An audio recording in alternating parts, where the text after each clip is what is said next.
경남 지역에 올해 첫 AI가 확진됐습니다. 전염력이 높은 고병원성인지 여부는 확인 중인 가운데 확산 차단에 총력을 쏟고 있습니다. 만 1살 된 아이가 병원 수술실에서 숨져 의료사고 논란이 제기되고 있습니다. 시내버스가 아찔한 보복운전을 하는 장면이 블랙박스에 포착됐습니다. 시내버스의 난폭운전에 시민들만 불안에 떨었습니다. 경남FC 새 대표이사에 경남도청 공무원 출신이 선출됐습니다. 축구 전문가도 전문 경영인도 아니어서 논란이 되고 있습니다.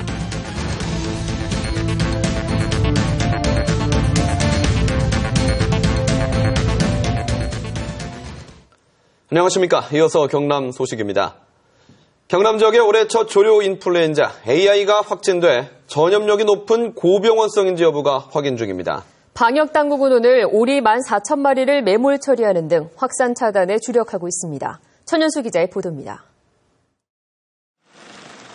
농림축산금융본부는 고성군 거류면 오리농장의 검체를 정밀 검사한 결과 AI로 확인됐다고 밝혔습니다. 유형은 H5N8 등으로 고병원성인지 여부는 내일쯤 확인될 것으로 예상됩니다. 고병원성은 저병원성에 비해 전염 속도가 빨라 차단 방역이 중요합니다. 방역당국은 H5N8형은 고병원성인 경우가 대부분이어서 고성군 발병 현장에서는 이에 준하는 대응을 하고 있습니다.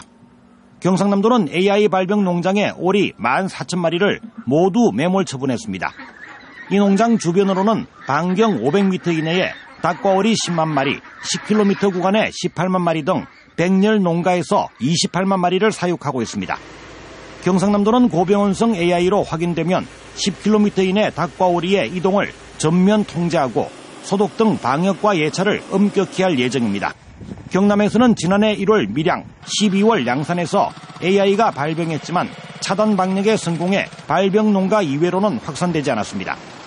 경상남도와 농림축산금융본부는 고성군의 AI 유입 매개체로 철새에 무게를 두고 있습니다. 역학조사 결과 철새가 원인으로 나타날 경우 AI 안전지대는 없습니다.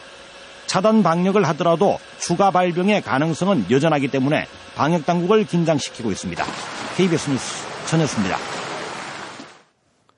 만 1살 된 아이가 병원 수술실에서 숨져 의료사고 논란이 제기되고 있습니다.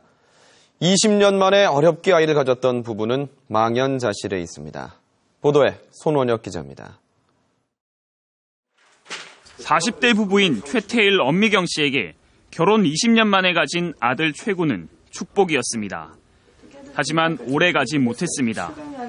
15개월 된 최군이 수술을 받은 건 지난 19일. 고환에 물이 차 물을 제거하는 수술이었습니다. 간단하다고. 물주머니 제거하는 거기 때문에 그렇게 신경 안 써도 된다고. 아버지하고 아들하고 이제 처음으로 외박하는 날이라고 장난치면서 가벼운 마음으로 병원에 들어갔습니다. 최군은 수술실에서 깨어나지 못하고 숨졌습니다. 이제 돌 지나가지고 아장아장 걷는데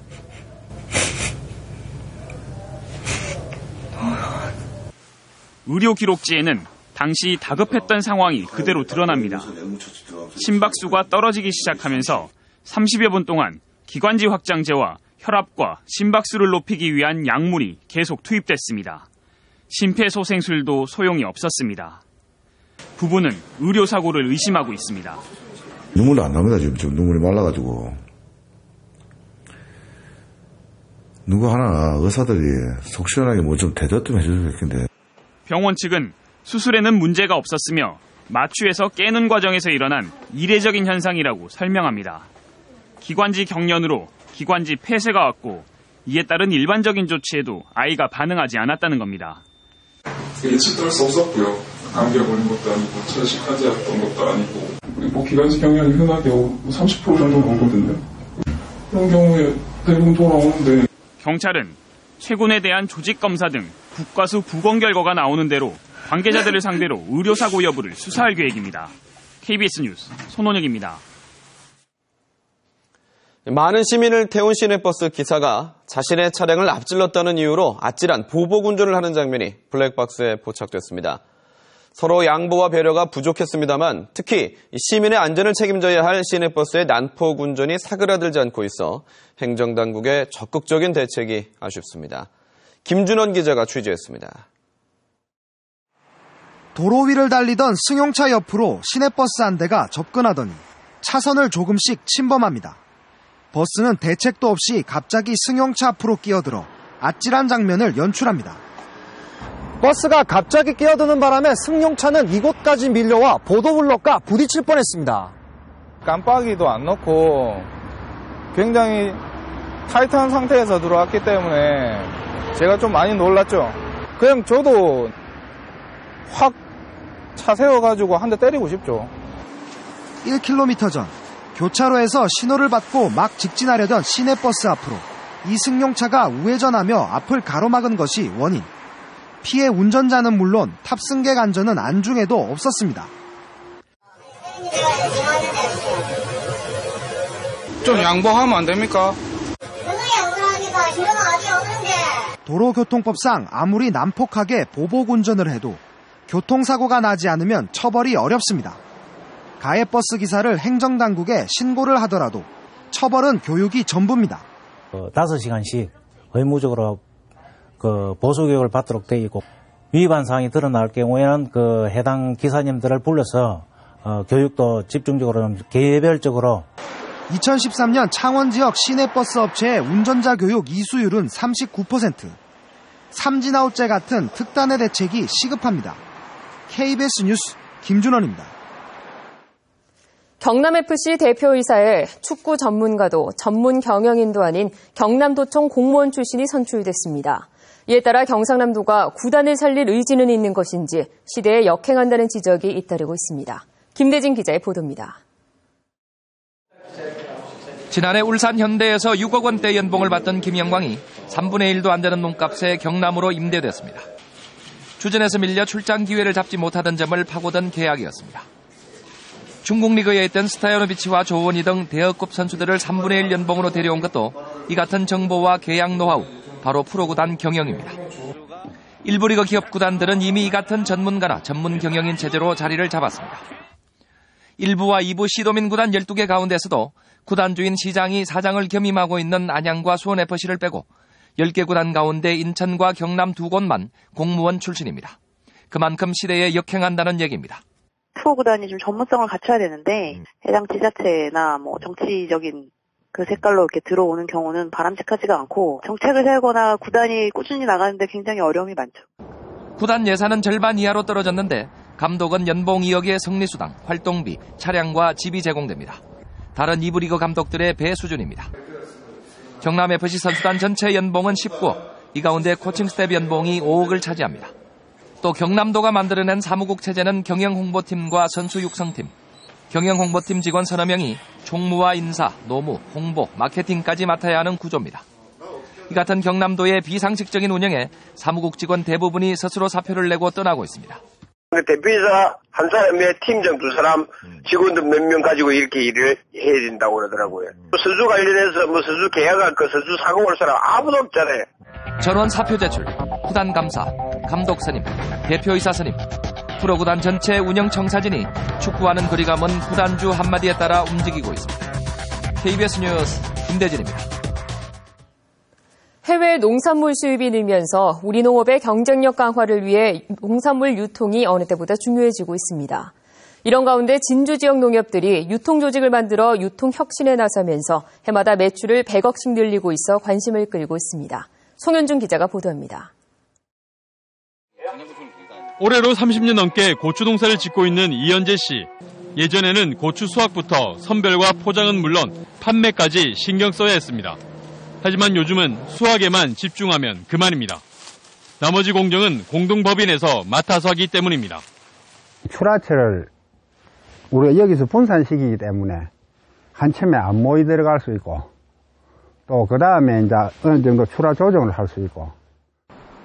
이 씨를 포함한 진주 지역 12개 농협 소속 농민들은 공동법인의 공동 브랜드로 전국 곳곳으로 농산물을 판매합니다.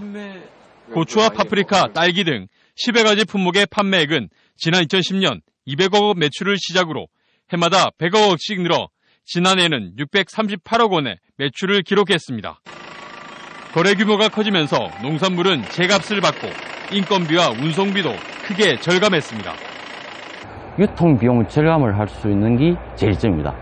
그 유통비용 절감 중에서 특히 이제 박스비, 수송비, 나머지 인건비를 절감하는 게 제일 이점이라고 생각하고 있습니다. 진주조합 공동법인은 여러 품목을 한꺼번에 거래할 수 있어 대형 유통업체의 판매를 늘리는 방식으로 올해 매출 목표를 700억 원으로 높게 잡았습니다. 농민들은 생산에만 집중하고 유통은 전문가들이 효율성을 극대화하는 것. 이것이 한중 FTA를 앞둔 우리 농업의 생존 전략입니다. KBS 뉴스 송현준입니다. 다음은 저희 KBS 창원방송총국에 이웃돕기 성금을 보내주신 분들입니다. 거제시 거상기업 한상용 대표의 임직원 일동이 500만 원을 보내주셨습니다.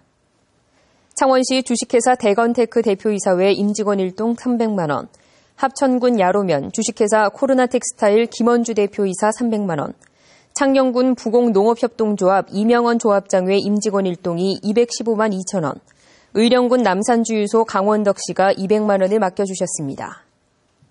합천농협 이성출 조합장회 직원 일동 151만 원, 김해시 장유초등학교 학부모회 주관 아나바다 행사 모금액 134만 4,600원, 통영시 광도면 중림리 한창 그린파크 허경덕 씨 30만 원, 의령시장 상인회 회장 정순곤 씨의 회원 일동이 30만 원을 보내주셨습니다. 성금을 보내주신 분들께 감사드립니다.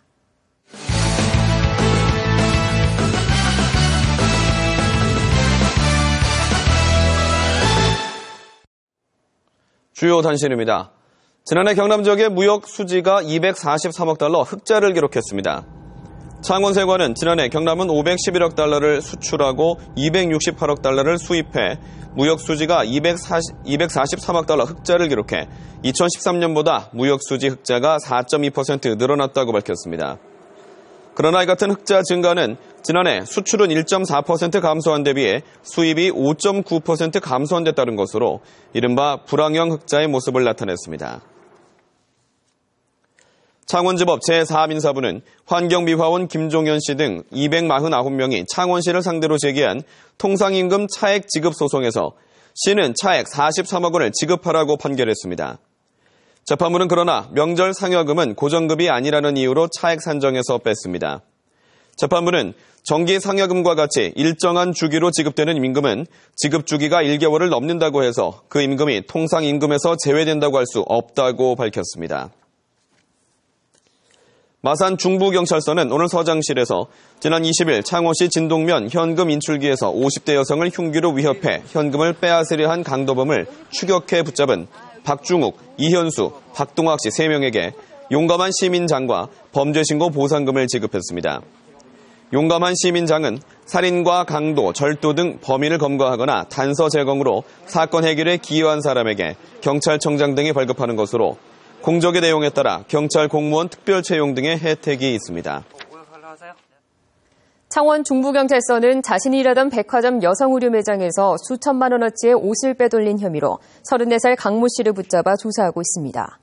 강 씨는 지난해 5월부터 최근까지 창원의 한 백화점 여성의류 매장에서 일하며 전산을 조작하는 방법으로 시가 9,900만 원어치를 빼돌린 혐의를 받고 있습니다. 경상남도와 창원시가 진해구의 울산과학기술원 분원 설치를 추진하기로 했습니다. 이는 최근 울산과학기술대학교의 과학기술원 전환 법안이 국회 상임위를 통과해 정부가 동남권에 2개의 과기원을 설립하지 않을 것이란 전망 때문입니다. 경남 소식이었습니다.